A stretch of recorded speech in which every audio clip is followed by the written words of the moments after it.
नमस्कार, आप देख रहे हैं खबर फास्ट। सवाल आपका लेकर हाजिर हूं मैं पूजा सचदेवा।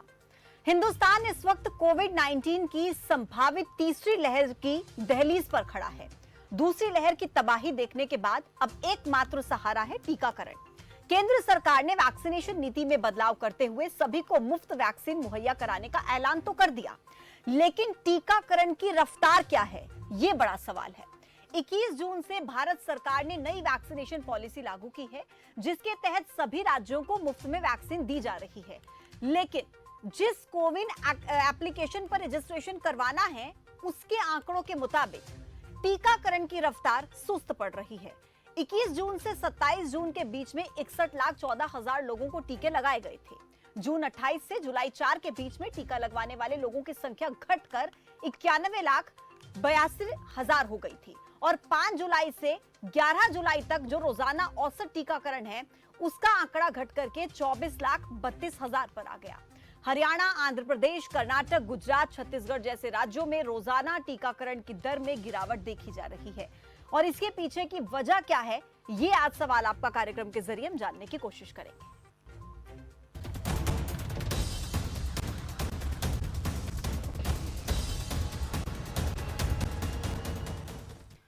चलिए, सबसे पहले आपको कुछ ग्राफिक्स दिखाते हैं और हरियाणा की स्थिति पर नजर डालते हैं कि हरियाणा में अभी तक कुल वैक्सीनेशन कितना हुआ है। ग्राफिक्स पर एक नजर।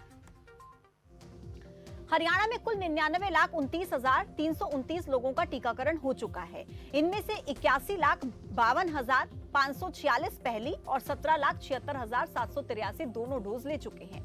अच्छा, इसमें अच्छी बात यह है कि जो सबसे आगे हैं वो युवा हैं। अब तक 18 से लेकर 44 साल के बीच यानी कि 18 से 44 इयर्स के बीच में 44,22,760, 45 से 60 साल के बीच के 28,32,758 और 60 साल से ज्यादा के 26,73,811 लोग इंजेक्शन ले चुके हैं। लेकिन वर्तमान की स्थिति आप समझिए, प्रदेश में वर्तमान में प्रतिदिन 50,000 से भी कम लोगों का टीकाकरण हो रहा है, जो कि चिंता की बात है। पिछले महीने के मुकाबले वैक्सीनेशन सेंटर्स भी कम हो गए हैं और लोगों को फिर से वैक्सीनेशन लगवाने के लिए स्लॉट नहीं मिल रहे हैं। 7 जुलाई को भी स्वास्थ्य विभाग के पास वैक्सीनेशन का स्टॉक खत्म हो गया था और मात्र 37,455 लोगों का ही वैक्सीनेशन हो पाया था। आप संख्या देखिए, मात्र 37,455 लोगों का वैक्सीनेशन। अच्छा, वीरवार को करीब 1.5 लाख वैक्सीन का स्टॉक केंद्र से मिला था। इसे सभी जिलों को आवंटित किया गया था, लेकिन इस स्टॉक से भी ज्यादा दिन तक काम नहीं चल सका और तब से लेकर अब तक प्रदेश भर में स्थिति यह है कि रोजाना केवल 50,000 से भी कम लोगों को टीका लग रहा है, 50,000 से भी कम लोगों को। इससे पहले की स्थिति क्या थी? रोजाना 1 लाख लोगों को वैक्सीनेशन लग रहा था, लेकिन अभी जो स्थिति है वो ये है कि 50,000 से भी कम लोगों को वैक्सीन लग रहा है।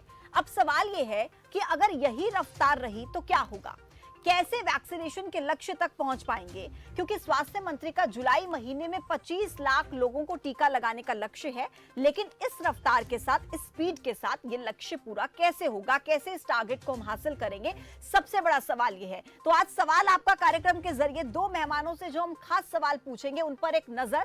जो 4 सवाल आज सबसे महत्वपूर्ण रहेंगे। सबसे पहला सवाल कि कैसे पूरा होगा 25 लाख का लक्ष्य? क्या फिर से वैक्सीन की किल्लत है? वजह क्या है? क्यों आखिर वैक्सीनेशन नहीं लग पा रही है? क्या वैक्सीन की किल्लत है? अच्छा, अगर इसी तरीके से परिस्थितियां चलती रही तो तीसरे लहर के खतरे से मुकाबला कैसे करेंगे? डर बरकरार है तीसरी लहर का, लेकिन फिर क्यों वैक्सीनेशन की रफ्तार घट रही है? ये नंबर आपके टेलीविजन स्क्रीन पर फ्लैश हो रहे हैं। नंबर्स पर कॉल करके आप अपने सवाल पूछ सकते हैं, अपनी राय दे सकते हैं। आपके मन में कोई भी सवाल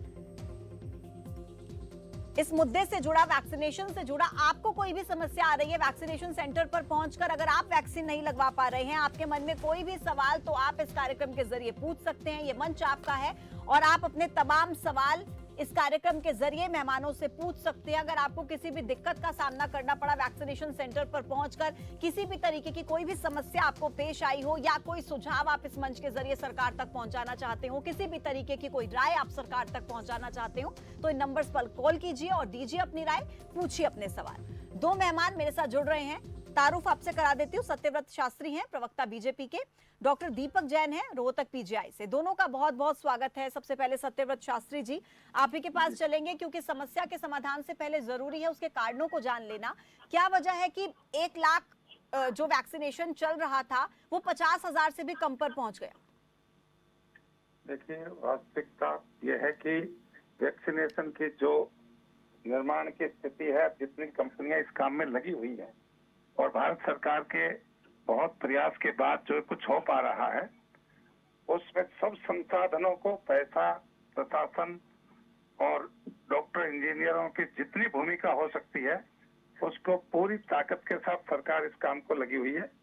और जहां जहां से भी जो कुछ हो सकता है, क्योंकि बड़े अभियान लेने के बाद में पिछले दिनों बड़े अभियान लिए, बड़ी संख्या में अभियानात्मक कार्यक्रम थे जिसके उनमें बड़ी संख्या में टीकाकरण का एक अभियान चला था।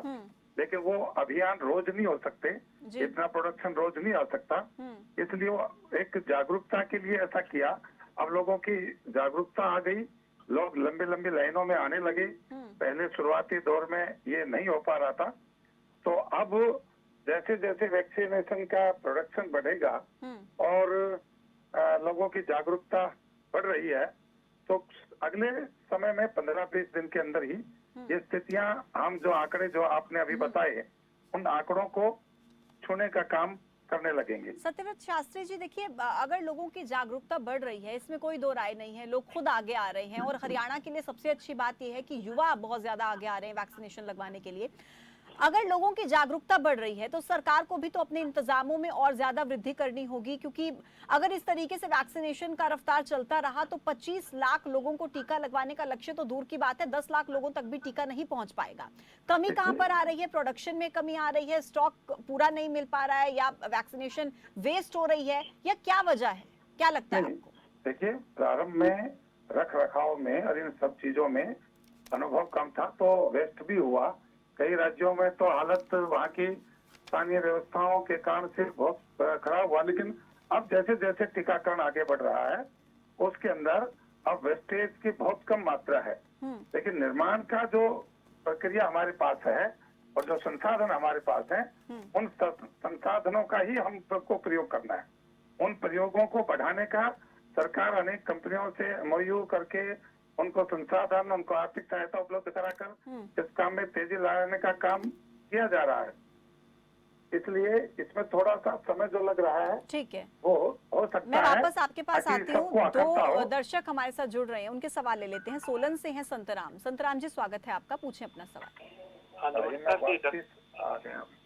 हेलो जी। नमस्कार जी। जी नमस्कार, बताएं। सर ऐसा था जी, हमने एक कोविड टीका लगाया था ना जी, एक ही लगा अभी तो। हेलो। हाँ जी बोलिए सर। हाँ, तो उससे क्या जी शरीर में फोड़े फोड़े हो रहे हैं, मैं आपको बताऊँ ना।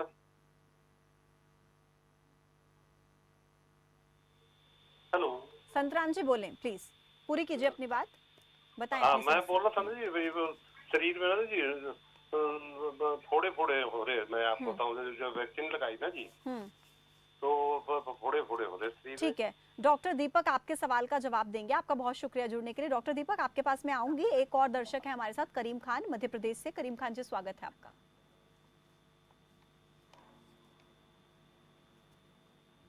करीम खान जी, मेरी आवाज आप तक पहुंच रही है? हाँ, ठीक है, मैं बोल रहा हूँ। हाँ जी, बताएं। मैं कहना चाहता हूँ कि वैक्सीन की कमी तो है ही, लेकिन स्टाफ की भी कमी है। डॉक्टर साहब इस बात को बताएं, जगह जगह स्टाफ की कमी है, और जहाँ पे वैक्सीनेशन हो रहा है वहाँ पे कम से कम इमरजेंसी के लिए एम्बुलेंस नहीं है खड़ी, ये उसकी व्यवस्था करे।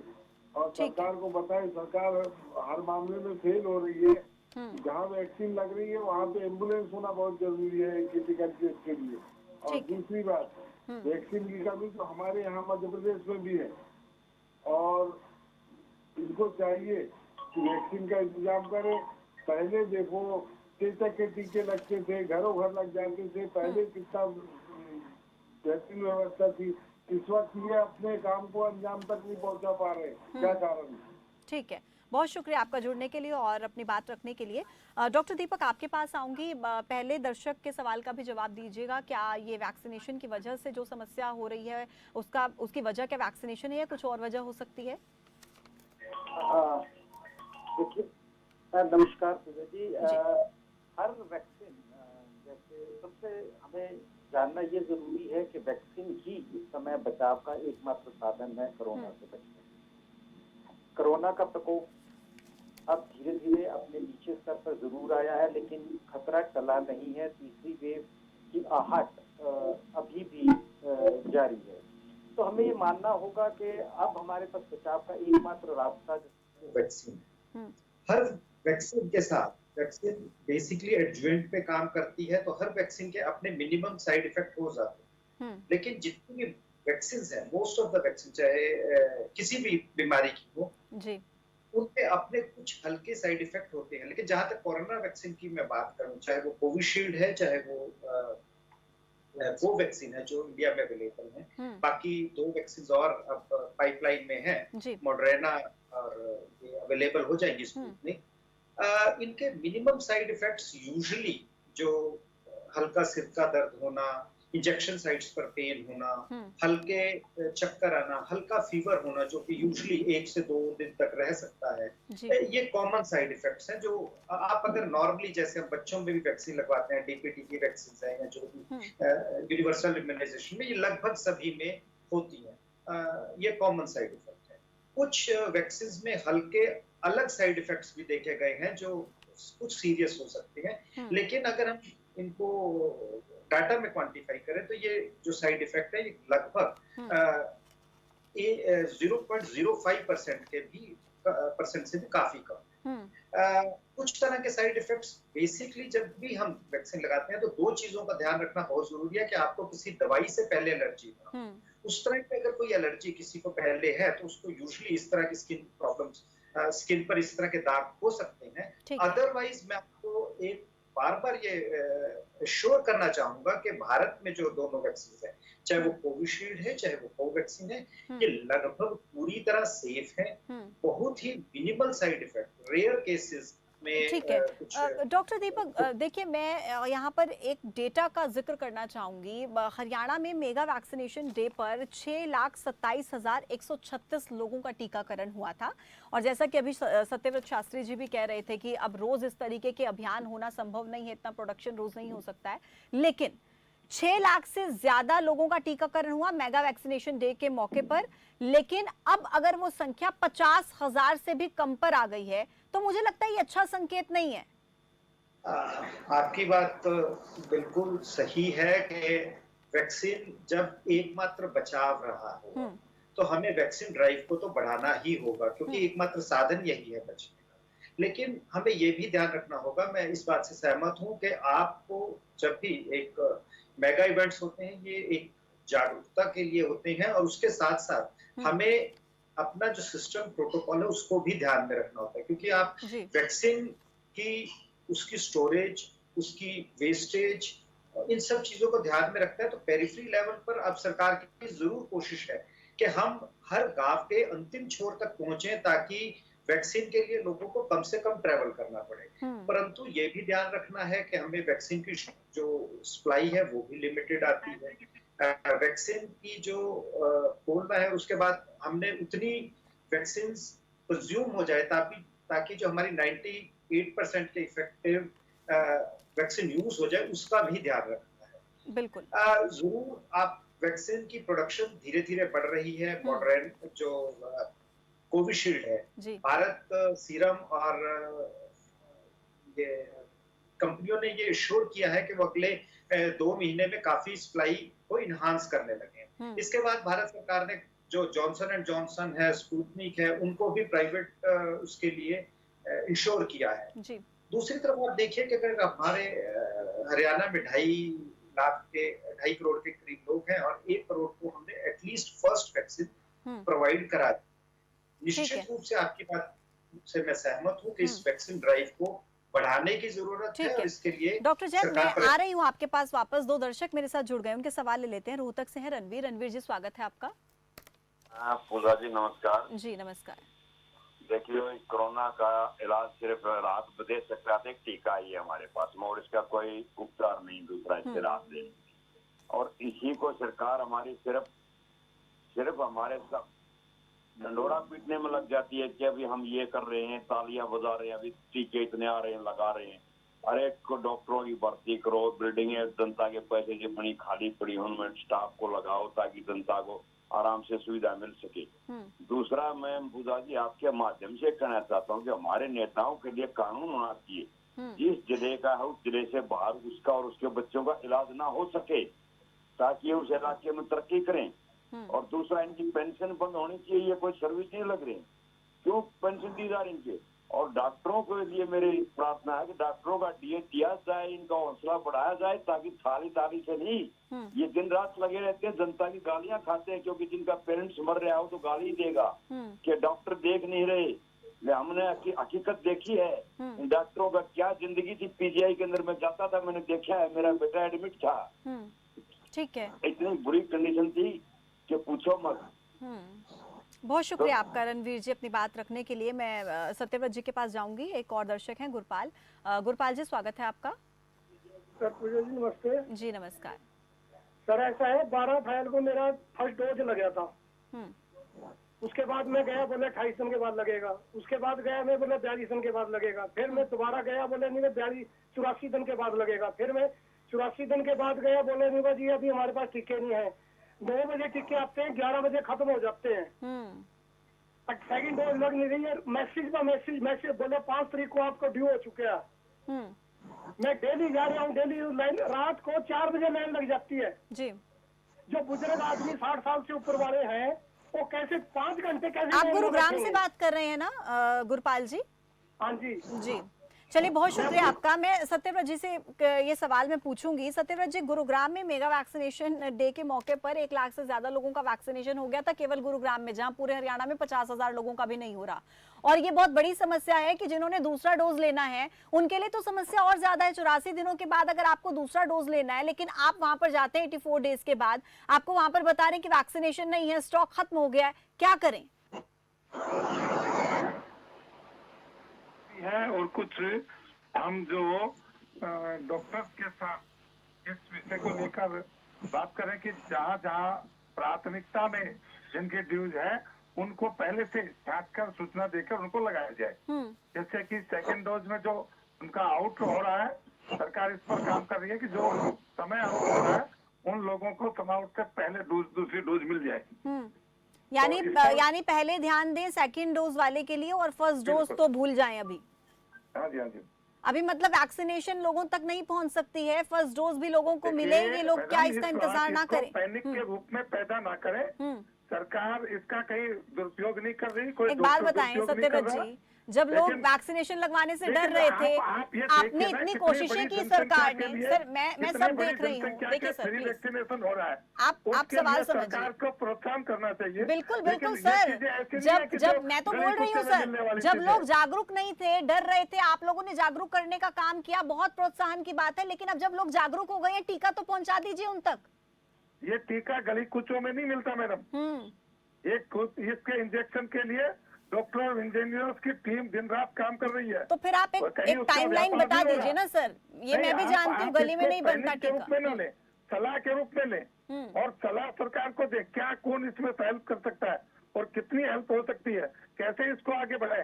चर्चा इस पर होनी चाहिए, चर्चा पैनिक के लिए नहीं होनी चाहिए। कल भी मैं एक टीवी चैनल के ऊपर था और इसी विषय को लेकर थे हम, लेकिन सब पार्टी के प्रवक्ता इस बात पर सहमत थे कि सबको सहयोग करके बिना पैनिक और बिना भय के स्थिति में सर सवाल पूछने का मतलब पैनिक फैलाना नहीं हो सकता। प्लीज आप समझिए सत्यव्रत जी, मैं सवाल कर रही हूँ आपसे क्योंकि मैं, देखिए मीडिया का काम है सरकार से सवाल करना, आप लोग सत्ता में है इसलिए आपसे सवाल किया जाएगा। आपके काम की हम सराहना करते हैं, जागरूकता की सराहना करते हैं, लेकिन वो जागरूकता पैनिक की ओर नहीं बढ़ना चाहिए, वो सलाह मशवरे के लिए। ठीक है सर, देखिए ये जनता का कार्यक्रम है, जनता अपने सवाल इस मंच के जरिए पूछती है और लोग जुड़े, वो आपसे खुद पूछ रहे हैं। हम सेकंड डोज के लिए गए लेकिन हमें वैक्सीनेशन नहीं मिल रहा है, स्टॉक खत्म हो जाता है, 4 बजे से लंबी लाइनें लगनी शुरू हो जाती हैं, तो उसका सवाल तो सर बनता है, मुझे लगता है। डॉक्टर दीपक के पास मैं जाऊंगी। डॉक्टर दीपक, एक बात बताइए, तीसरी लहर के आसार अभी तक बने हुए हैं, तीसरी लहर आ सकती है, भगवान ना करे तीसरी लहर आए, लेकिन अगर आती है तो वैक्सीनेशन के अलावा हमारे पास कोई अस्त्र शस्त्र नहीं है जिससे हम कोविड से लड़ सकते हैं। इन परिस्थितियों में पैनिक फैलाने का काम नहीं होना चाहिए, मैं इस बात से 100% एग्री करती हूं, लेकिन लोगों तक अगर वैक्सीनेशन नहीं पहुंचेगा, जिन लोगों को इतनी पूरे जोर शोर से जागरूक करने का काम किया पूरी कोशिशों के बाद, अब जब लोग जागरूक हो रहे हैं और उन तक अगर वैक्सीनेशन नहीं पहुंचेगा, ये समस्या की बात है। और तीसरी लहर से मुकाबला कैसे करेंगे फिर हम? देखिए पूजा जी, हमें दो चीजें समझनी होंगी। सबसे पहले तो कि तीसरी लहर का खतरा, आपकी बात बिल्कुल सही है कि तीसरी लहर का खतरा बरकरार है। उसके लिए अब हमें दो फ्रंट्स पर काम करना है कि तीसरी लहर कितनी होगी, कितने लोग उसमें संक्रमित होंगे, ये अभी चर्चा का विषय है। इस पर डिफरेंट स्टडीज चल रही हैं, लेकिन अभी कोई भी एग्जैक्ट आपको नंबर नहीं बता सकता कि तीसरी लहर का रूप क्या होगा और कितनी विकराल हो। अभी तक की अगर हम स्टडीज, अगर हम मोटा मोटा all India institute of medical sciences Delhi और आईसीएमआर का डाटा देखें तो हमें चांसेस यही हैं कि जो तीसरी लहर होगी उसका स्वरूप लगभग पहली लहर जैसा होगा, दूसरी लहर की तरह ज्यादा नहीं होगा। पर इसमें ये इस बात पर भी डिपेंड करेगा कि आपके जो वायरस है वो कितना वेरिएशन लाता है, कितना म्यूटेंट होता है। आप ये देख रही है कि अभी कुछ दिन पहले हमें डेल्टा वेरिएंट की दिखना शुरू हुआ और डेल्टा प्लस वेरिएंट के कुछ केसेस दिखे। तो अगर इस तरह का एक्चुअली वायरस भी अपने आप को म्यूटेट करता है वैक्सीन से बचने के लिए, तो तीसरी लहर इस बात पर भी डिपेंड करते हैं। ये बात बिल्कुल सही है कि उसके लिए सरकार ने तैयारियां की हैं। अब अगर हम अपने पीजीआईएमएस की ही बात करें तो उसके लिए आज भी स्पेशल थर्ड लहर के लिए 100 वेंटिलेटरी बेड्स का अलग प्रोविजन किया गया है वीसी साहब की उसमें देख रेख में। माननीय मुख्यमंत्री और हेल्थ मिनिस्टर साहब ने उसके लिए स्पेशल जो ड्रग्स हैं उसकी प्रोक्योरमेंट शुरू हो गई है।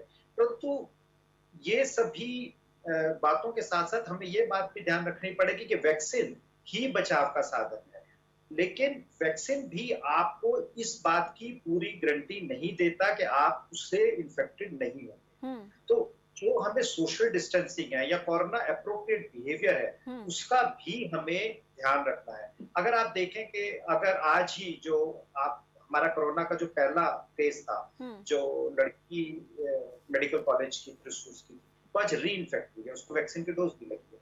तो वैक्सीन भी इस बात के लिए आपको 100% नहीं है कि आप, क्योंकि वैक्सीन की भी इफेक्टिवनेस है 60 जो मॉडर्ना और वैक्सीन है जो बाहर की वैक्सीन है वो 96% तक वैक्सीन, लेकिन जो कोवैक्सीन है कोविशील्ड है वो 70 to 80% है। तो हमें ये जो सोशल बिहेवियर है इस पर भी ध्यान रखना है और साथ ही साथ ये जरूर है कि सरकार की जिम्मेवारी है, इससे कोई भी नहीं भाग सकता। सरकार को हर हाल में वैक्सीनेशन प्रोवाइड करानी है, उसके लिए सरकार अपना कार्य भी कर रही है और निश्चित रूप से कमियां हैं, इससे कोई इनकार नहीं कर सकता। लेकिन एक जैसे प्रोटोकॉल सिस्टम है उसमें जरूर अगले आने वाले दिनों में, जैसे कंपनीज ने एश्योर किया है, सेंट्रल गवर्नमेंट ने भी एश्योर किया है कि आने वाले दिनों में ये दिक्कतें दूर होंगी। ठीक है, तो सत्यव्रत शास्त्री जी के पास जाऊंगी क्योंकि समय की कमी है। सत्यव्रत शास्त्री जी, क्या आज इस कार्यक्रम के बाद हम ये उम्मीद कर सकते हैं कि आने वाले समय में इस तरीके की किल्लत या जो दिक्कतें आ रही हैं वो दूर होंगी और हरियाणा में जो जुलाई के महीने में 25 लाख लोगों को टीका लगाने का एक टारगेट रखा गया था, अभी तो आज 13 तारीख है, वो लक्ष्य जल्द हासिल कर पाएंगे हम लोग? देखिए, मैं ये नहीं कह सकता कि ये स्विच ऑन ऑफ की तरह है, लेकिन कल से शुरू हो जाएगा। लेकिन जो आंकड़े सरकार ने हम सबको उपलब्ध कराए हैं कि कितनी कंपनियां इस मामले में कैसे कैसे आ पा रही हैं और उनका प्रोडक्शन कब कब शुरू हो जाएगा, उसके अनुमान, क्योंकि हमारे हाथ में नहीं है, बाकी बहुत कंपनियां इसके अंदर लगाई हैं, उनके संसाधन और उनकी क्षमता जो है वो उन्होंने जो सरकार को दिया है उससे ऐसा लग रहा है कि आने वाले समय में हम बहुत ज्यादा अग्रेसिव होके इस काम को करेंगे। और जो आज पैनिक की स्थिति है कहीं कहीं दिखाई देता है और लाइन ज्यादा होती है, वैक्सीन कम होती है, तो ये देखने को मिलेगा कि वैक्सीन ज्यादा होंगी और लगाने वाले कम होंगे। ये मैं आश्वस्त कर सकता हूँ। सरकार को जिस प्रकार से कंपनियों ने आश्वासन दिया पॉजिटिवली कम होंगे, मतलब लगवा चुके होंगे, पॉजिटिवली कम होने चाहिए लोग, वैक्सीन की संख्या ज्यादा होनी चाहिए, लोगों की संख्या कम उस लिहाज से होनी चाहिए कि लोग जागरूकता खत्म नहीं होनी चाहिए बल्कि लोग वैक्सीन लगवा चुके हों। जी जी, ये तो हम सबका दायित्व भी है, सामाजिक, राजनीतिक, मीडिया सबका, कि निरंतर इसके ऊपर काम करते रहें और जैसे जैसे आए उस समय खाली डॉक्टर और वैक्सीन ना बचे और वो लगे ही जी, इसलिए उसके लिए भी प्रयास करें। चलिए उम्मीद करते हैं हम कि जिस भी तरीके से आपकी तरफ से आश्वासन दिया गया है वो जल्द ही पूरा हो और लोग उम्मीद भी कर रहे हैं कि जल्दी वैक्सीनेशन उन तक पहुंचे। आप दोनों का बहुत शुक्रिया मेरे साथ इस खास चर्चा में जुड़ने के लिए, तमाम सवालों के जवाब देने के लिए। तो देखिए जाहिर सी बात है वैक्सीनेशन को लेकर दिक्कतों का सामना करना पड़ रहा है, क्योंकि जहां संख्या 1 लाख से ऊपर थी वो संख्या अगर 50,000 से नीचे चली जाएगी तो कहीं ना कहीं चिंता की बात जरूर है, क्योंकि तीसरी लहर की आशंका भी जताई जा रही है। लेकिन उससे पहले सभी लोगों को वैक्सीनेशन लगाना ये प्राथमिकता है, ये लक्ष्य है। इस टारगेट को कैसे पूरा किया जाएगा ये सरकार के हाथ में है। सरकार किस तरीके से इस टारगेट को पूरा करती है, प्रोडक्शन बढ़ाती है, स्टॉक पूरा तमाम राज्यों को मिले, केंद्र सरकार अपनी जिम्मेदारी को सुनिश्चित करे। लेकिन साथ ही साथ हम लोगों की भी जिम्मेदारी है कि हम सरकार का सहयोग दें, पैनिक सिचुएशन क्रिएट ना हो, इसके लिए हमें भी सरकार का सहयोग देना उतना ही जरूरी है। सवाल आपका में मेरे साथ अभी के लिए फिलहाल इतना ही। तमाम बड़े अपडेट्स के लिए आप जुड़े रहिए खबर फास्ट के साथ। नमस्कार।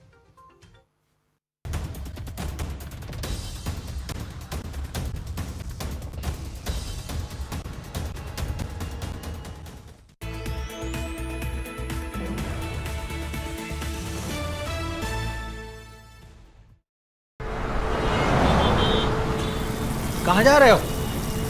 दुकान पर बैठो और इसे आगे बढ़ाओ। पापा, दुकान आगे बढ़ाने के लिए मुझे दुकान पे बैठने की जरूरत नहीं है। बस बातें करवा लो इनसे।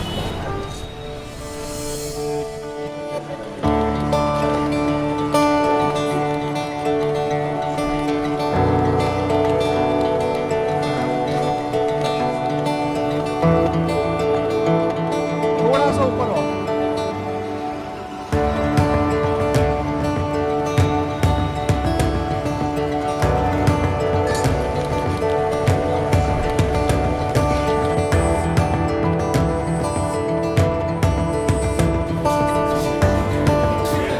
लो जी मैडम, आपके 4 किलो लड्डू। बेटा इनके लड्डू पैक कराओ। क्यों पापा, बढ़ गई ना दुकान आगे? हाँ बेटा, अब तक सबकी खुशी के लिए मिठाई खिलाई है, मगर आज अपने बेटे के हुनर के लिए खुद खाऊंगा। जब खिलकर निकलता है स्किल तो सलाम करता है